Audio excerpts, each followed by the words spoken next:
காரில் மாலை வாங்கி மாலை கட்டியாச்சு, கிளம்பியாச்சு. வேறெல்லாம் போயிட்டுருக்கோம். மூணாருக்கு ஜெயிலோவில் கிளம்பியாச்சு.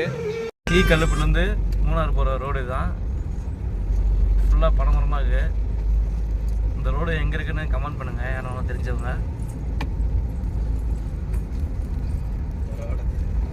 இந்த ரோடு ஃபுல்லாகவே பனைமரம் தான். ஃபுல்லாக பார்த்தீங்கன்னா பனங்காய் நிறையா இருக்குது பாருங்க.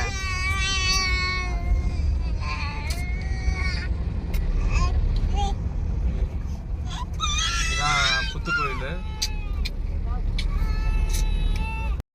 இங்கே பாருங்க, மேப் கூகுள் மேப் சாப்பிட்றாரு. பூரி வாங்கியிருக்கோம். அங்கே பாருங்கள், கூகுள் மேப் பார்க்குறாரு. எப்படி பார்க்குற பாருங்க, பூரி சாப்பிட்றாரு கூகுள் மேப். மூணாறு நோக்கி இது போயிட்டு